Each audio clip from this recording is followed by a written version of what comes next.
법률방송은 지난주 장식이나 수집, 서바이벌 게임 등에 쓰이는 모형 총포, 에어소프트건 관련해서 코에 걸면 코골이 식의 모호한 규제에 대해 보도해드렸는데요.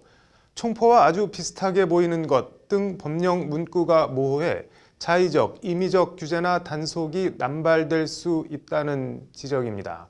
오늘은 에어소프트건 관련한 불합리한 규제 두 번째 보도로 총알 속도, 탄속 얘기해 보겠습니다. 무슨 내용인지 왕성민 기자의 보도 보시겠습니다.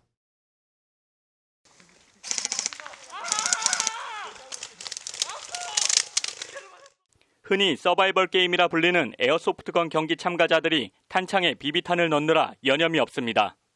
군복에 보호장비를 착용하고 비비탄을 넣는 참가자들의 표정이 사뭇 진지하기까지 합니다. 안전을 위해 비비탄 무게는 0.2g 미만으로 제한되고 진짜 총과 구분하기 위해 에어소프트건엔 눈에 잘 띄는 형형색색의 이른바 컬러 파츠를 부착합니다. 드디어 시작된 에어소프트건 경기. 참가자들은 필드를 종횡무진하며 상대를 맞추는데 온 정신을 집중합니다. 크게 위험해 보이지도 않고 별 문제 없이 경기가 진행되는 것 같지만 참가자들의 에어소프트건은 현행법에 의하면 모두 불법 모의 총포류로 단속될 수 있습니다. 현행 총포안전관리법 시행령 모의 총포 기준에 따르면 발사된 발사체의 운동에너지 파괴력이 0.02kgm를 초과하면 안 됩니다. 이를 에너지 단위인 줄로 다시 쓰면 에어소프트건의 탄속은 0.2줄을 초과하면 불법 모의 총포가 됩니다. 에어소프트건 경기 동호인이나 업계 관계자들은 탄속 0.2줄 미만 제한은 비현실적인 규제라고 입을 모아 항변합니다. 서바이벌 게임을 하려면 유효 사거리가 최소 20m 이상은 나와야 하는데 0.2줄로는 턱없이 부족하다는 겁니다. 0.2줄의 최대 사거리는 약 10m에서 15m 정도 발사가 가능합니다. 근데 중요한 것은 그 15m가 날아간다고 해도 그 정확도가 굉장히 현저하게 떨어지고요.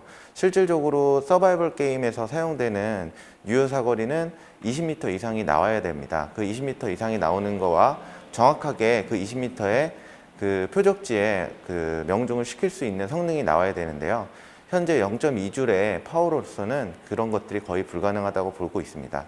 최소한 게임에서 사용하려면 1줄 이상의 파워와 실제 대만의 경우엔 에어소프트건 탄속을 우리나라 규정의 100배인 20줄을 적용하고 있습니다. 스웨덴은 10줄, 이탈리아는 7.5줄, 캐나다는 5.7줄로 모두 우리나라보다 수십 배는 완화된 규정을 적용하고 있습니다. 선진국 가운데 에어소프트건 규제가 가장 강하다는 일본의 경우도 1줄로 우리나라의 5배에 해당합니다. 비교법적으로도 우리나라의 탄속 규제가 과잉 규제의 정도가 아닌 비현실적이라는 비판이 나오는 배경입니다. 무엇보다 0.2줄로 탄속을 제한한 이유나 근거를 찾을 수 없는 전형적인 탁상 행정이라는 게 업계 관계자들의 비판입니다. 그런 근거와 이런 것들을 많이 계속해서 알아보고 연구하고 있지만 그 근거에 대해서는 아무것도 근거나 자료나 공개된 것들이 없습니다. 실제 기자가 서바이벌 게임 보호장비를 착용하고 9m 거리에서 1줄의 탄속으로 발사된 비비탄을 직접 맞아보았지만 부상은커녕 별다른 통증도 없었습니다. 소리만 조금 크지 아까하고 전혀 차이가 없습니다. 아프지 않고. 사정이 이렇다 보니 법원도 서바이벌 게임장 등 지정된 장소에선 임의로 에어소프트건의 탄속을 높여 경기를 해도 위법성이 없다며 무죄로 풀어주는 게 현실입니다. 현행 법령의 규제나 운동에너지 허용 수치는 건전하게 에어소프트건을 사용하는 여가 활동을 위축시킬 정도로 엄격한 측면이 있다는 지난 2018년 인천지법 판결이 대표적입니다.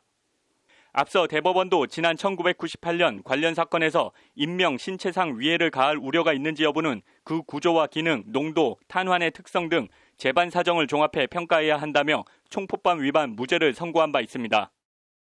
사실 특정 장소에서 동호회원들이 동호회 활동을 통해 에어소프트건을 사용하는 것을 모의 총포 기준에 위반했다고 처벌하는 것은 과잉 처벌로 업계 관계자들은 이 같은 불합리한 규제가 단순한 취미 활동을 넘어 에어소프트건 사업 자체에 엄청나게 부정적인 영향을 미친다고 입을 모아 하소연합니다.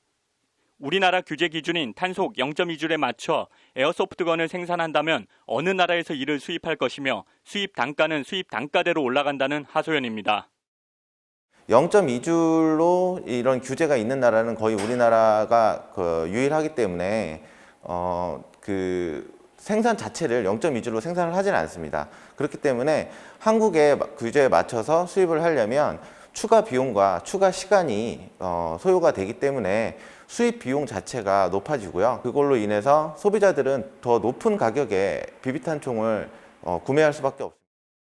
이에 수십만 명에 달할 것으로 추정되는 에어소프트건 경기 동호인들이나 업계 관계자들은 합리적 가이드라인이나 법규를 만들어달라고 촉구하고 있지만 정부 당국의 이렇다 할 반응은 아직 없는 상태입니다. 법률방송 왕성민입니다.